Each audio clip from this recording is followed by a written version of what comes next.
जीवन साधना। एक मच्छर शहद की मक्खियों के छत्ते पर पहुंचा और बोला, वह बड़ा संगीतज्ञ है, मक्खियों के बच्चों को संगीत सिखाना चाहता है, बदले में थोड़ा सा शहद ले लिया करेगा। रानी मक्खी तक यह समाचार पहुंचा तो उन्होंने स्पष्ट इनकार कर दिया। कहा, जिस प्रकार संगीत का ज्ञाता बनकर मच्छर हमारे दरवाजे पर भीख मांगने आया है, उसी प्रकार हमारे बच्चे भी परिश्रम छोड़कर भीख मांगने लगेंगे। मैं नहीं चाहती कि संस्कारों के स्थान पर सस्ते में कुछ पाने का लालच भरा शिक्षण इन्हें मिले। इन्हें अपने आप ही कुछ सीखने दो, तभी ये जीवन साधना में खरे उतरेंगे। अखंड ज्योति, जनवरी सन 2000। महान प्रयोजन। सम्राट अशोक ने आधे मन से नहीं, पूर्ण समर्पण भाव से बुद्ध की शरणागति ग्रहण की। उन्होंने धर्म चक्र परिवर्तन की आवश्यकता को देखते हुए अपना वैभव पहले ही समर्पित कर दिया था। स्वयं उसी कार्य में अहर्निश लगे रहते थे। अशोक की 2 संतानें थी, एक पुत्र महेंद्र, दूसरी कन्या संघमित्रा। दोनों को ही उन्होंने दीक्षित करा दिया। संघमित्रा सिंघल द्वीप गई। वहां की राजकुमारी अनुला अपनी 500 सहेलियों समेत दीक्षित हुई और उस देश में महिला बुद्ध सभा ने पूरे देश को बुद्ध का अनुयायी बनाया। महेंद्र को मलाया देश भेजा गया। इस प्रकार वह पूरा परिवार तन मन धन से उस महान प्रयोजन के लिए समर्पित हुआ। अखंड ज्योति, जनवरी सन 2000। कर्म की महत्ता। इतरा यूं तो शूद्र कुल में उत्पन्न हुई थी, पर उसे महर्षि शाल्विन की धर्मपत्नी बनने का सौभाग्य मिल गया। उसके एक पुत्र भी था। एक बार राजा ने बड़े यज्ञ का आयोजन किया। उसमें सभी ब्राह्मणों और ब्रह्म कुमारों का सत्कार हुआ।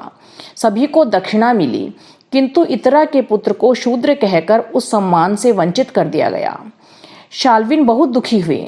इतरा को भी चोट लगी। बच्चा भी उदास था।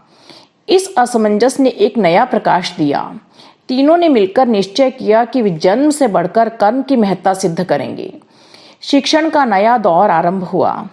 इतरा पुत्र ऐत्रेय को धर्मशास्त्रों की शिक्षा में प्रवीण पारंगत कराया गया। देखते देखते वह अपनी प्रतिभा का अद्भुत परिचय देने लगा। एक बार वेद ऋचाओं के अर्थ की प्रतिस्पर्धा हुई। दूर देश के विद्वान और राजा एकत्रित हुए। प्रतियोगिता में सभी पांडुलिपियां जांची गई। सर्वश्रेष्ठ ऐत्रेय घोषित किए गए। इतरा शूद्र थी। उनके पुत्र ने पिता के नाम पर नहीं, माता की कुल परंपरा प्रकट करने के लिए अपना नाम ऐत्रेय घोषित किया। ऐत्रेय ब्राह्मण वेद ऋचाओं को प्रकट करने वाला अद्भुत ग्रंथ है। उसका सृजेता जन्म से शूद्र होते हुए भी कर्म से ब्राह्मण बना। अखंड ज्योति, जनवरी सन 2000। इतिहास प्रसिद्ध। थानेश्वर की रानी महादेवी राजश्री का विवाह राजा गृहवर्मा के साथ हुआ था। दस्युओं ने राजा की हत्या कर दी। रानी सती होने की तैयारी करने लगी। उनका भाई हर्ष आ पहुंचा और उसने इस निरर्थक आत्महत्या से रोककर उसे समझाया कि शेष जीवन सत प्रयोजनों में लगाया जाए। बहन को समझा दिया। फिर जिन लोगों ने गृहवर्मा को मारा था उनको ढूंढ ढूंढ कर सफाया किया। बहन भाई मिलकर बौद्ध धर्म का विस्तार करने लगे। दोनों राज्य का धन इसी प्रयोजन में लगने लगा। राजा हर्ष ने धर्म सेवा के लिए जो जो काम किए वे इतिहास में प्रसिद्ध हैं। बहन भी हर कार्य में भाई के साथ रही। अखंड ज्योति, जनवरी सन 2000। बड़े योगी। शुकदेव ने राजा जनक को प्रणाम किया।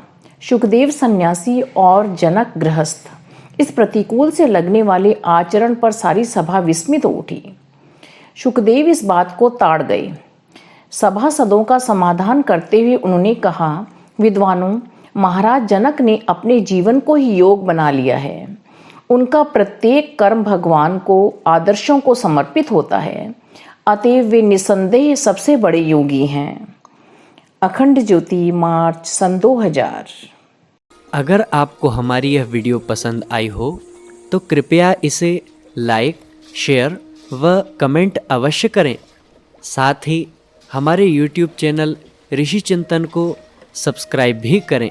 साथ ही बेल आइकन को भी प्रेस कर दें ताकि आने वाली सभी वीडियोस की नोटिफिकेशंस आपको मिलती रहें। धन्यवाद।